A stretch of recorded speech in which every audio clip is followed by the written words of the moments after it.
Olá, meu nome é Andressa, sou do Polo de Angicos, faço licenciatura em Química.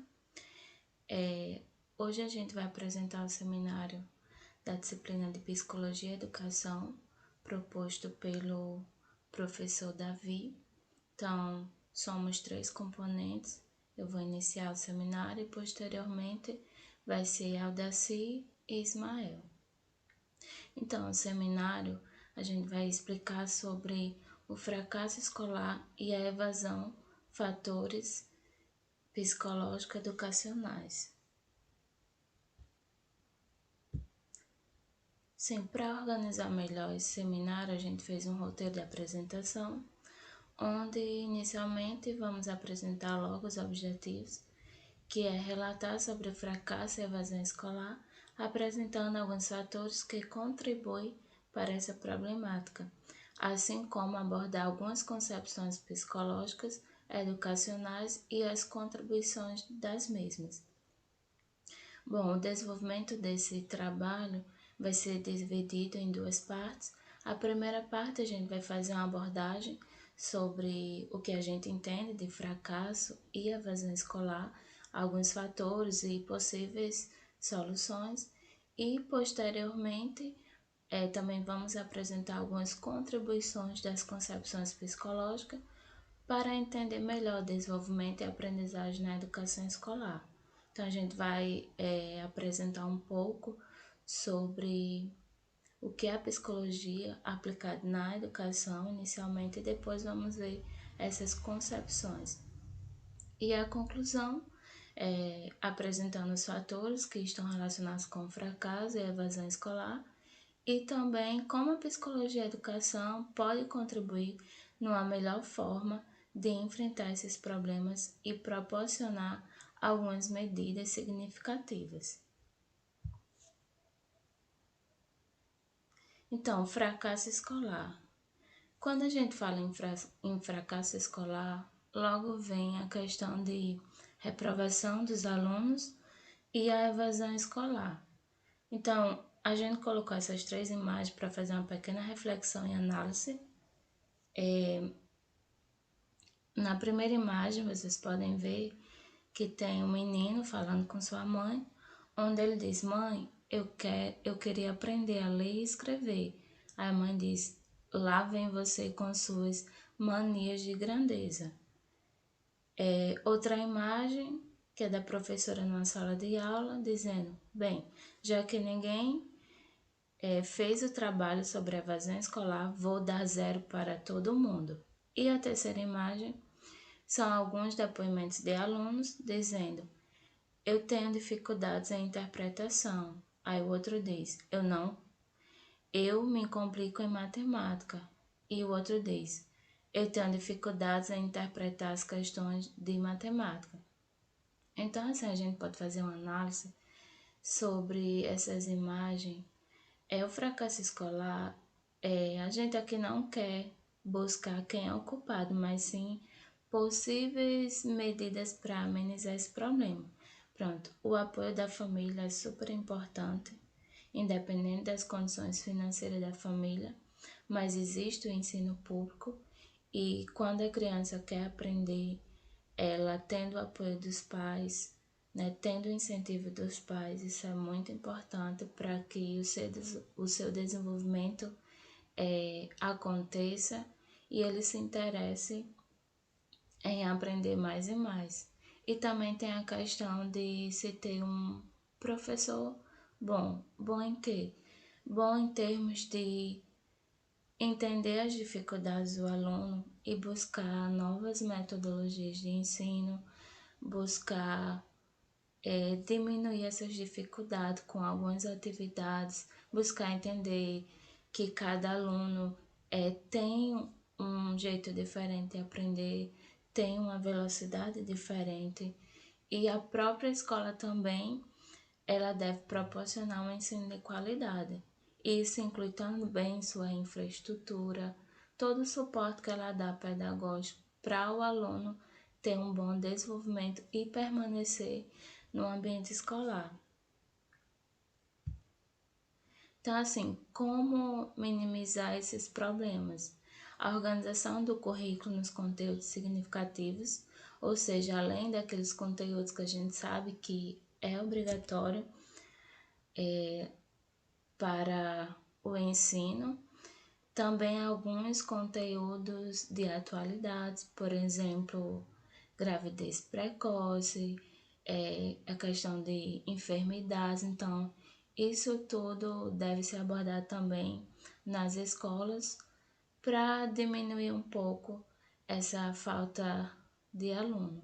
Inovação na metodologia de ensino e materiais didáticos, como eu tinha dito, o professor ele precisa conhecer as dificuldades dos seus alunos e inovar em suas metodologias. Então, se o aluno ele continua tendo problema para aprender algum conteúdo, então o professor ele deve buscar, né, como é que esse aluno ele vai aprender melhor, como é que ele vai entender melhor, como é que ele vai absorver melhor todo esse conhecimento e informação. Avaliar os alunos não apenas por uma prova, mas por todo o seu processo, incluindo suas dificuldades, incluindo os seus erros, né? E observar que cada aluno é diferente, então essa avaliação é um todo, não apenas uma prova pronta que o aluno tira 0 ou 10, mas todo o seu processo de ensino-aprendizagem. E também existe a motivação e participação dos pais.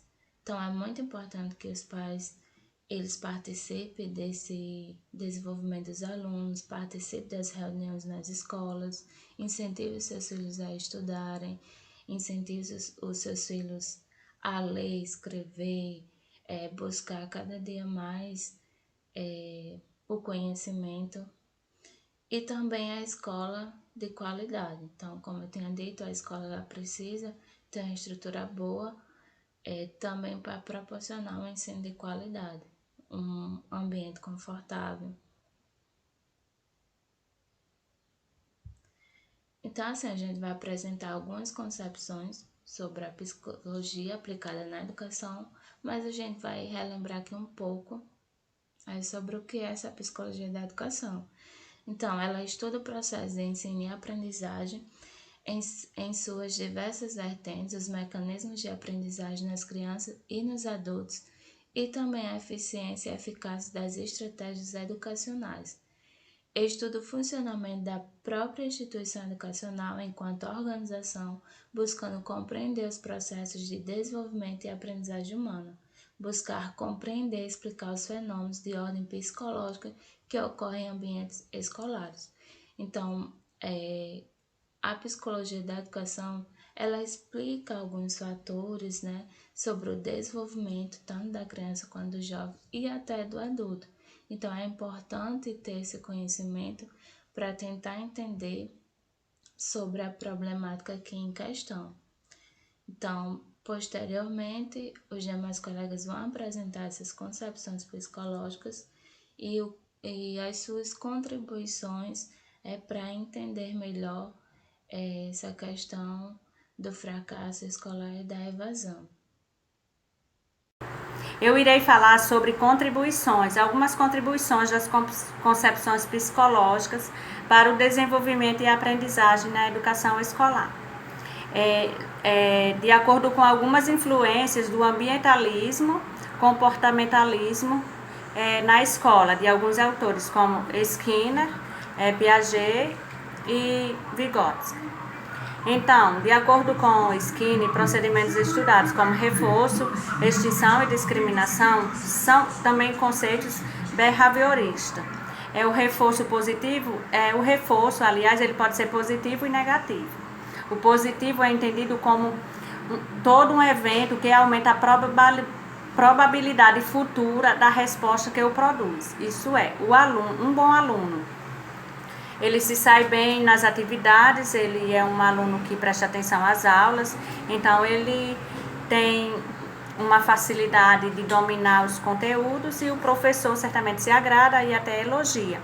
O que acontece? A tendência é esse aluno melhorar com esse reforço positivo. Já o reforço negativo é um evento que tende a aumentar a probabilidade futura da resposta, que remove ou atenua. Da mesma forma, se o aluno é um aluno desinteressado, completamente desinteressado das aulas, não presta atenção, então o professor não tem nem como cobrar daquele aluno. Então, isso se torna um reforço negativo, porque se o aluno não tem interesse e o professor não cobra, a tendência é esse aluno só piorar nessa situação que ele está. Temos também a extinção, né? Que é um procedimento no qual uma resposta deixa abruptamente de ser reforçada.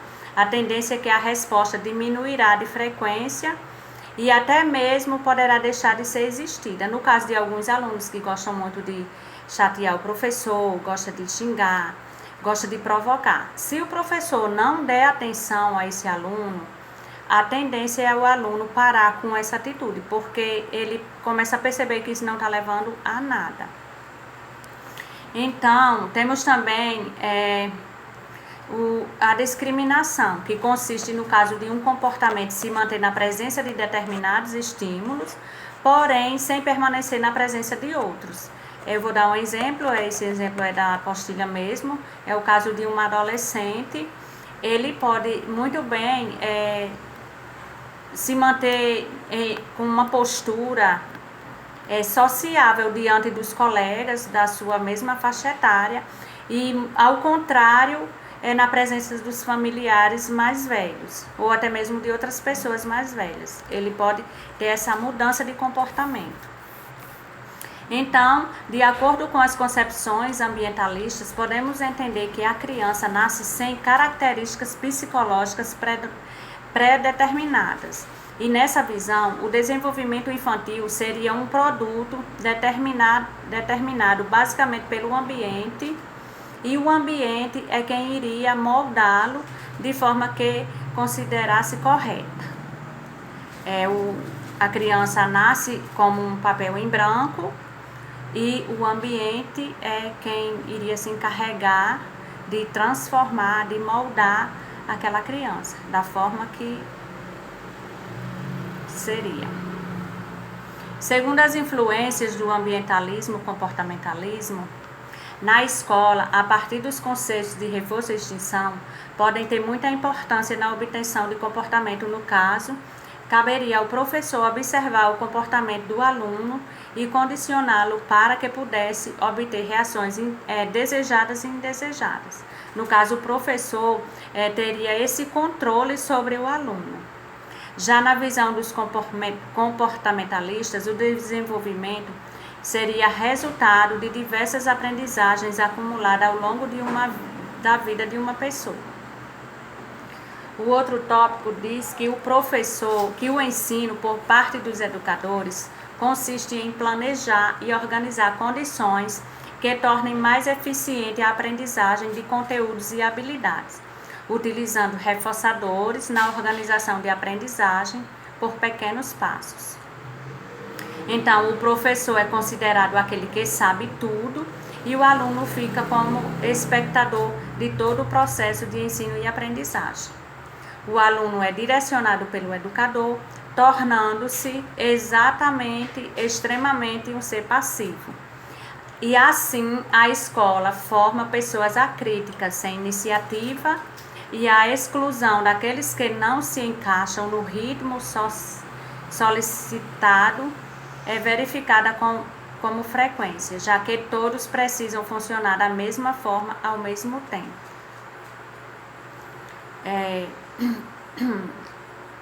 Dentre outros recursos a serem usados no processo pedagógico, destacam-se elogios, notas, pontos positivos e outras formas de premiações, conforme o desempenho e o rendimento do aluno. Até mesmo já foi citado ali no reforço positivo.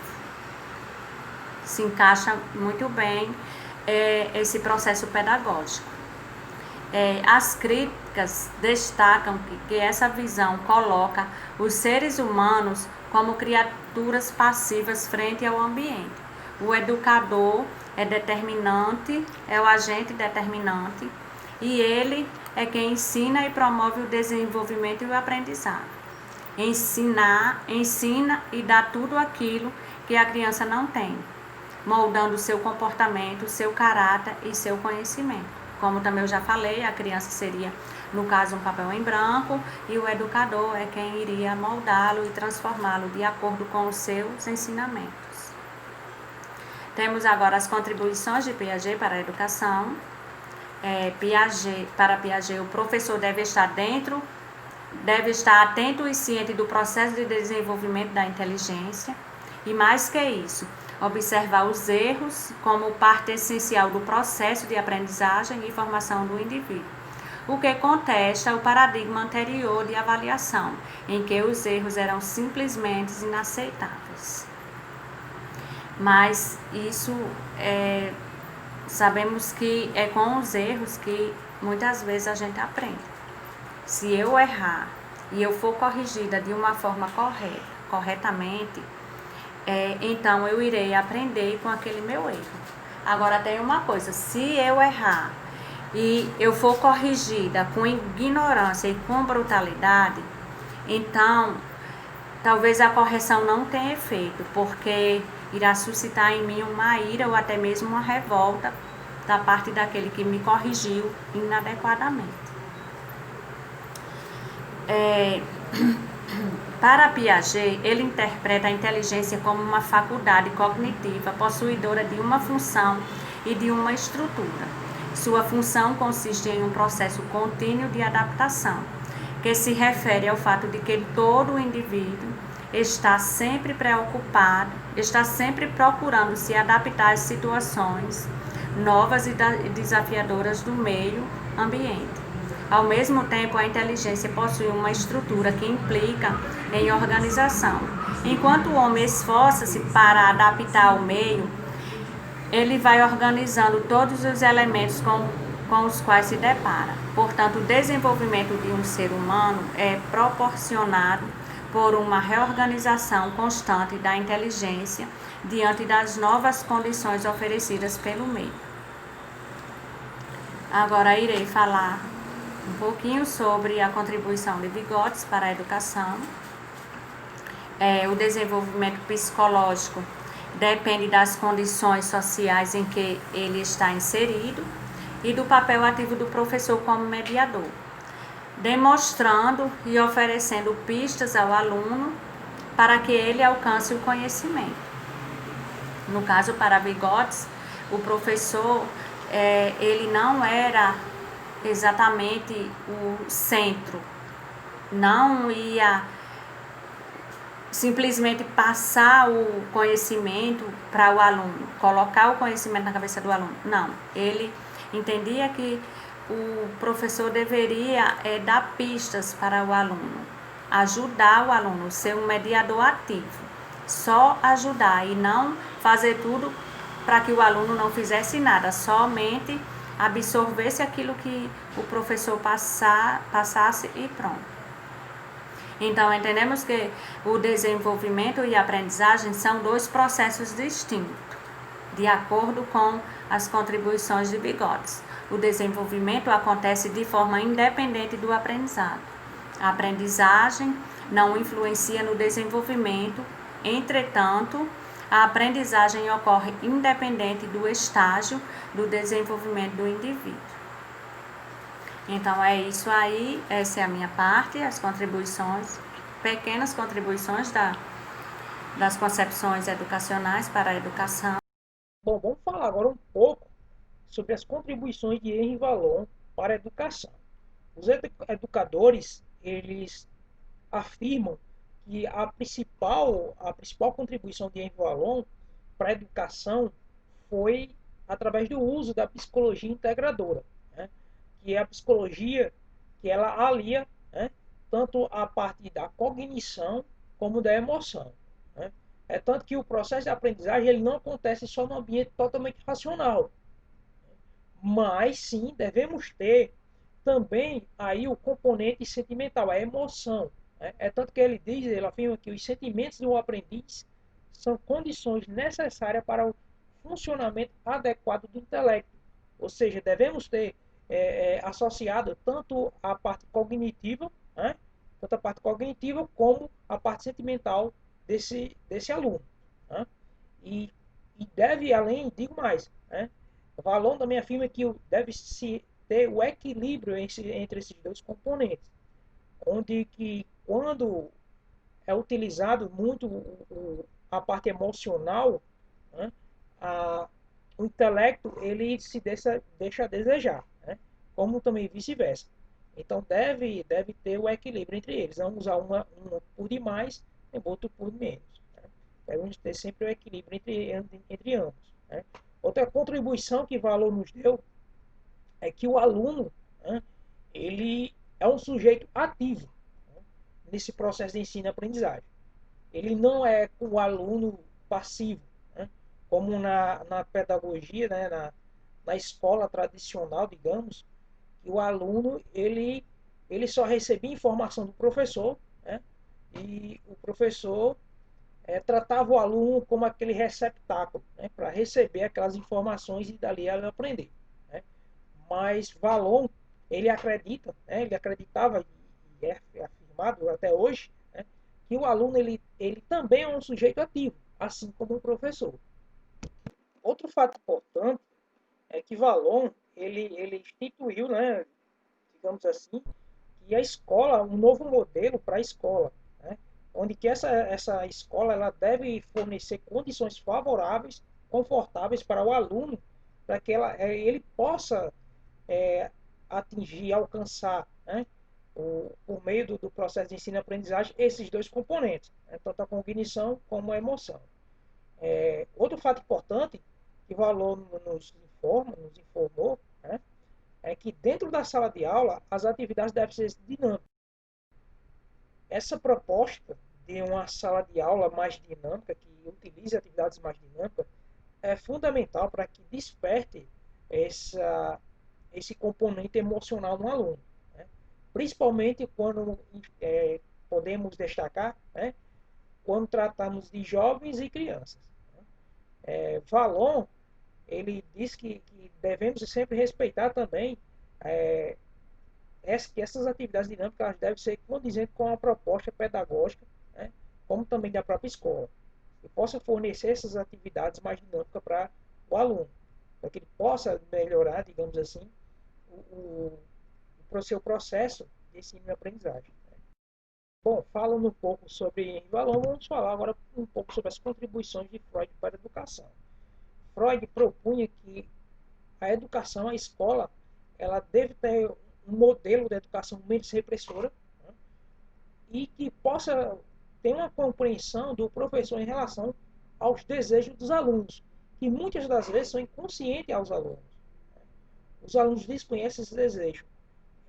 Ele propunha que a instituição, o professor, deveria entender que aquela criança ou aquele adolescente, os desejos deles, que são inconscientes, muitas vezes são inconscientes, eles precisam ter uma tolerância. Né? Precisam entender esses desejos. Para tentar entender o comportamento da criança, as suas necessidades, é preciso entender o desenvolvimento, né, das fases do desenvolvimento psicossexual da criança. Né? Então, o Freud ele tinha esse interesse, né, de que o professor buscasse entender, né, compreender os desejos dos alunos. E de acordo com cada fase, temos aí a fase oral, a fase anal, a fálica, temos a fase de latência e, por fim, a fase sexual. Outro ponto importante que Freud nos informa, né, é sobre a excessiva preocupação com a educação moral rígida, de valores e normas acadêmicas, que pode se tornar uma fonte de angústia e frustração para o próprio estudante, né, em seu processo de formação. O que isso quer dizer? Uma coisa muito importante que a psicanálise nos forneceu é que devemos, né, evitar essa repressão, né, de desejos que está intrínseco da criança, né, e devemos também respeitar o desenvolvimento de cada um, respeitar as necessidades de cada um aluno, né, e que ocorre de acordo com a fase, né, de desenvolvimento psicossexual. essa excessiva preocupação com a educação moral rígida, Freud tinha, né?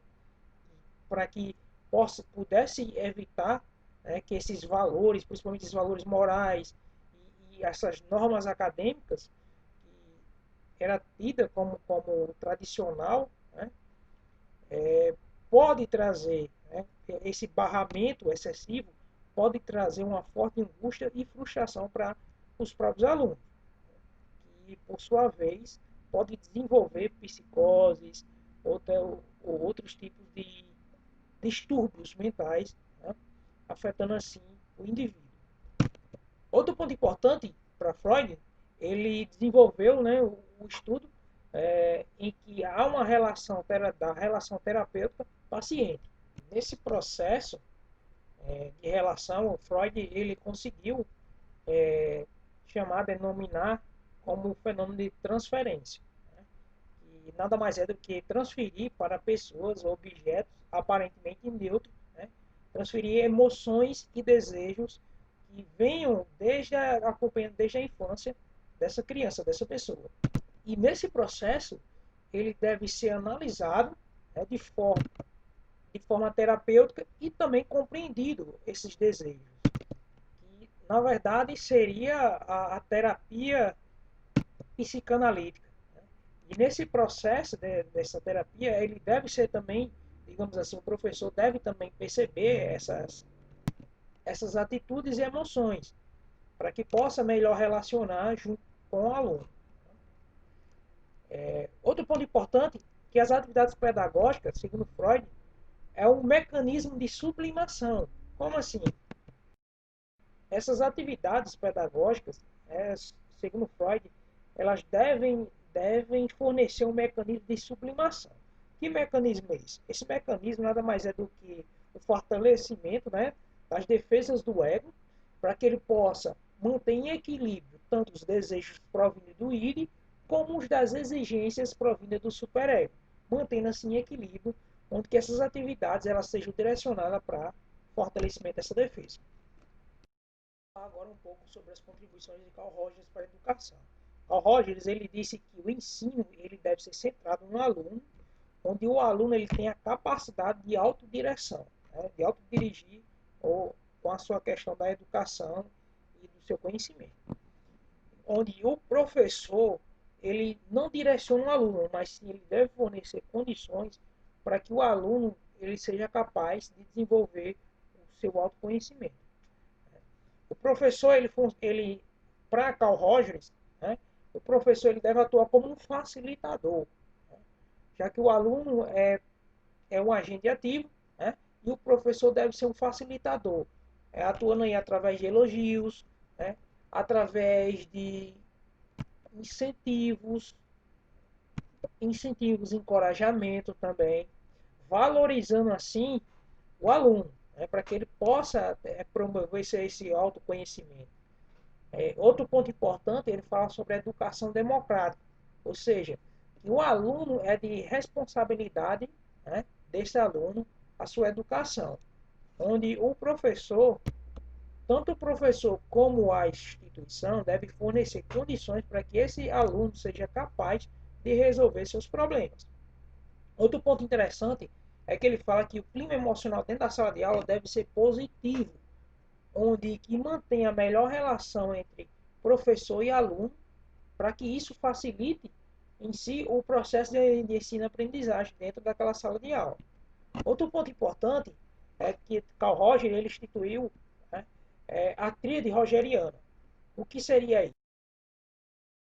Fala sobre a congruência, né, a capacidade de aceitar-se a si mesmo, a empatia, a capacidade que um tem de entender o sentimento do outro, e a emoção, né, que é quando tem a aceitação do outro assim como ela é. Então, o professor ele trabalha da seguinte forma: ele tem que entender o que se passa com o aluno, né, ser empático, aceitar aquilo, como o aluno é, sem julgamento. Bom, como conclusão, falamos sobre o fracasso escolar, sobre o sucesso escolar e as contribuições da psicologia na educação, suas abordagens e a busca para melhor entender o desenvolvimento afetivo e cognitivo do aluno e a interação do mesmo com o professor. Como referência, nós temos referência para o nosso trabalho, então queremos agradecer e muito obrigado.